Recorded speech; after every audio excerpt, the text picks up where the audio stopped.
We've all had conversations that feel forced, awkward, or just boring. Sometimes it gets to the point where you have no idea what to say, like this next clip.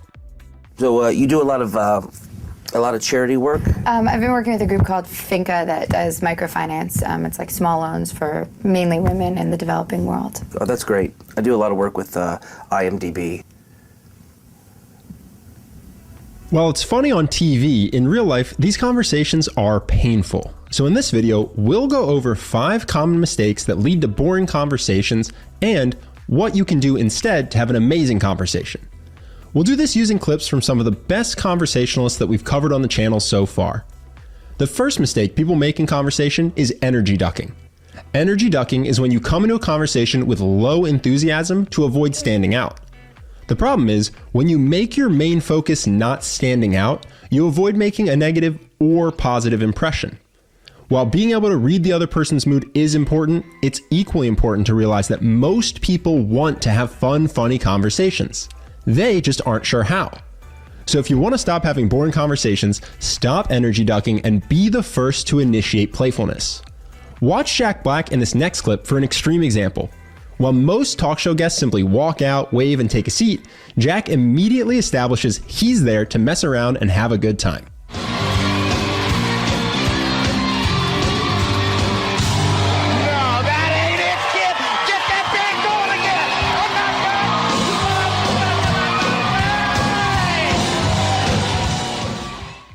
Now, obviously, Jack Black is an over-the-top example. In your own life, you're going to want a way to consistently make conversations more playful without having to flip furniture. By far, the easiest way to initiate playfulness in your life is after you've been asked a question. To do so, just answer with an absurd, non-literal answer. For instance, watch how Chris Pratt answers this question about his son who was born severely premature. But he's healthy and he's happy and he does his exercises every day and he's just... What exercises do you do? Well, you know, just like a bench. I put him on the bench. He's putting up no.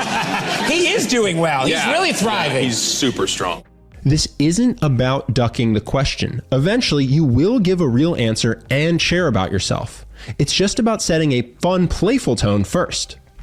Another perk of being playful, it's very likely that the other person will match you and be playful as well. Notice in this next clip how Craig's first joke completely changes the energy of the conversation. Belgium is everything bad for you. Fries, chocolate, waffles. Black tar heroin. Black tar heroin. They sell that out of a food truck now. Yeah, you can get them from vending machines, black tar heroin, yeah. That's right, it gets like stuck chocolate, black tar heroin. The second mistake people make that leads to a boring conversation is assuming interest. Have you ever been talking to someone who launched into a long story you didn't care about? It's the type of thing that can have people excusing themselves to the bathroom just to escape. The key to avoiding that mistake is to create interest before launching into your story. An easy trick for that is to start your story with a story gap. A story gap is when you build interest in a story by hinting at how it ends without spoiling the punchline. For a great example, listen to Kevin Hart tee up this story about his relationship with Michael Jordan. Along the way, you've run into Michael Jordan. I've ran into Mike a couple times. Mike still might be mad at me. True story. Yo, listen. I pissed Mike off. What did you do? You already know the ending of the story. Michael Jordan gets mad at Kevin, but you want to know why and how it happens. That's the whole point of a story gap, to hint at something that the other person now wants to hear more about. For another example, listen to Tom Hanks use a story gap here. I'll tell you one thing that happens to Tom Hanks, little Tommy Hanks on that trip. Larry's brother. I'll tell you what happens to him. He gets screwed, and I'll tell you how. By using a story gap, you ensure people will be interested in hearing what you have to say. Okay, so now that you've learned to share information about yourself in an interesting way, it's very likely that people will want to ask you more about yourself.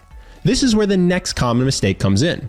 If you regularly find conversation stalls after you've been asked a question, you may be giving bland 1 to 5 word answers. A bland answer doesn't set the other person up with anything to say back. This happens all the time in small talk. Where are you from? Philadelphia. What do you do? I work in finance. Short answers put the conversational pressure on the other person. Now they have to carry the conversation or else let it fall into awkward silence. It's a bit of an extreme case, but watch this clip with Kanye and Jimmy Kimmel to see an example of this. Do you dress them? Do you pick their outfits? Mm-hmm. You do? Is that fun for you? Mm-hmm. Do you design outfits for them? Mm-hmm. You do? Do they love that? I mean, do they understand that process, that you draw something and then it becomes their clothes? Kanye's short answers there put all the pressure on Jimmy to carry the conversation. On the other hand, listen to Sylvester Stallone after Jimmy Fallon asks about his relationship with Arnold Schwarzenegger. Schwarzenegger, I've read that you guys actually hated each other for a while. Well, we were very competitive. Yeah, I think hate's a good word. It is. Come on. Stallone could have just ended there and it wouldn't have been a bad answer by any means because it was funny. But he elaborates, which gives Jimmy more to respond to. Did you ever hate somebody so much you go, I got to get to the gym, I got to, and, you know, a musician go, oh, I hate this guy, I'm going to blow him away next audition. It just was like the Rolling Stones and the Beatles. They kept releasing great albums. Now, this isn't to say that you should ramble every time someone asks you a question. You want to share enough to make conversation easy for the other person, but then create space for them to speak as well. It's important to realize that having a memorable conversation doesn't mean you have to do all the talking. In fact, great conversationalists do the opposite. They get the other person excited to talk as well. That brings us to the next common mistake people make in conversation. They ask the same default boring questions. This next clip is scripted to purposely be boring, so it's sad how often our real-life conversations look just like this. So you live in California? Yeah, I live in Venice, California. So you hang out with a lot of showbiz types? So when you're asking questions, try to ask something that the other person will be excited to answer. Sean Evans is a master at this. He specifically focuses on asking questions about his guests' passions or that let them reflect on things they're proud of. He also avoids the questions they've likely been asked 100 times in interviews before. And you can see the reactions it gets him. A special affinity towards Larry David and Jerry Seinfeld, and if so, does it inform the music at all? Bro, I'm impressed with these questions. Thank you, man. Curious, when you first moved from Nebraska to California to chase that dream, what level of success seemed realistic to you? Like, what would be your minimum accomplishment for you to feel like, oh, wow, I made it? That's cool. I don't know if I've ever answered that question. When you think about all the times that you've been name-checked in rap lyrics, which one's your favorite? Oh, that's If you're talking to someone you just met and you don't know anything about their interests yet, you can also get people excited to talk by asking fun hypotheticals. Joe Rogan is a master of this, and it's part of why people like going on his podcast. I had a magic wand, and someone said, you could do whatever you want to fix this. What would you do? If you were the king of the world. I said, Ed, what are we going to do? Let's say you become president. What if questions like that are fun to answer because they let people talk about their values without being constrained by their own potentially boring lives? In addition, these fantasy-style questions instantly make conversation more fun because the person you're talking to gets to imagine these dream scenarios as they answer the question. If you were mayor of New York, what would be your first order of business? What would be the day one action? Okay, this is a good one. Let's go into a specific example you can use in your own life. If you meet someone and ask about their job, but they don't seem excited to talk about it, try following up with a question, well, what if you had $100 million and you could do anything you want? What would you do instead? This will let them dive into whatever's most important to them, which they will love to talk about. Okay, so now that the other person is talking, we get to the last common mistake people make in conversation, being a passive listener. Talking to someone who's too passive when listening can be boring and even uncomfortable.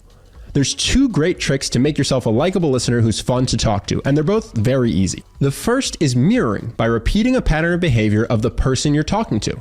This can be gestures, the way they're seated, or the last few words someone says. We went to Granny Annie's. Granny Annie's. 2-for-1 cocktails. 2-for-1 cocktails, the Smashed best. them. King, what do you call him? Prime Minister? Trudeau? That fella? The Castro lover. The Castro lover. I was just going to say that. The second easy way to be a likable listener is listening to laugh. For example, watch how easily Joe Rogan laughs with his guests even when they aren't trying to be funny. Humans are the, original gangster. You know that. The emergency broadcast system came up. Stay inside. Freezing rain. icy conditions, high winds, stay inside. It was like beeping, stay inside. And Goggins was like, this is amazing, man. Let's go for a run. And I'm like, sometimes the thing that most makes someone like you is not when you are smart or funny, but when you make them feel smart or funny. Hearing their own words spoken back to them with an encouraging voice or seeing that they've made you laugh can go a long way towards someone enjoying their time with you. For one last example, watch in this next clip how Craig's guest smiles wider and wider the more Craig cracks up at his joke. What are you clapping for? What is that ovation for? Think about what you just clapped for. Did you think there would be a time in your life that you would clap for that? For that? They're scared, man. They're just scared. I gotta go home. Oh, as if I would actually use this finger. Come on. It's important to note here, the goal is not to fake laugh. Instead, you want to cultivate the ability to laugh freely whenever you do find something funny, rather than censor your laughter like most people do, limiting it to a quick chuckle or even just an exhale. If you currently struggle to laugh when you're in conversation, that's totally fine. Laughing is a habit that gets easier the more you do it. So a good practice is to watch something you know will make you laugh right before you go out. This will prime you to be in a better state to laugh when you're in conversation. And that's how to never be boring in conversation. Now, if you enjoy these videos but sometimes find it hard to put all of it into practice when you're actually in conversation, you may like our video program, Charisma University. It's a more step-by-step guide that lays out exactly how to turn our most important charisma advice into effortless, unthinking habit so you can turn it on when you need it. It takes just 20 to 30 minutes a day, and each day comes with a daily action guide so you know exactly how to put what you're learning into practice. And it's sequential, so each day builds upon the last. It also comes with a 60-day money-back guarantee that's for any reason whatsoever. So the only way you pay anything is if you think it was worth more than the money you invested into it. I could go on about the program, but rather than tell you what I think, let's take a look at what some of the members have said about their experience after going through Charisma University. The first one comes from a guy who got promoted to a senior position early in his career. And he says, I don't even have a bachelor diploma yet. They want me to fill this position, and when asked why, this was the answer. You have great social skills, which is rare for an engineer. You can think quick on your feet, and you are open and self-assured in your demeanor. Thank you so much for all that you taught me. You have truly changed my life, because without Charisma University, I wouldn't have qualified for this position in a million lifetimes. Now, this next one comes from another person who started a new job. They say, I wanted to let you know that I nailed those first days at work. Everything that I needed was right there at the moment I needed it. The confidence, the energy, the smile, the positive mindset. And with all your tips from last Tuesday in mind, it just could not go wrong. And he finishes by saying, I just wanted to emphasize that what I did the previous days would even not have come to my mind if I had not discovered that charisma is a skill that can be learned thanks to your YouTube channel and university program. And this last one is a comment from inside the course, from someone who used it mainly to improve their social and dating life. And he says, life-changing. In 6 weeks, I went from being socially awkward with few friends to the life of every event I attend. I also went from having serious girl problems to dating the girl of my dreams. Charisma University transformed me from a lonely introvert hoping to better connect with people to an energy-filled extrovert who makes new friends everywhere I go. And there are more success stories just like those in the comments if you do decide to join the course. If you want to check the course out, click the link on screen now or below in the description. We've had thousands of members go through this course and get a ton out of it, and I hope that you join if this is an area of your life that you're looking to improve. Either way, I hope this video has helped you, and I look forward to seeing you in the next one.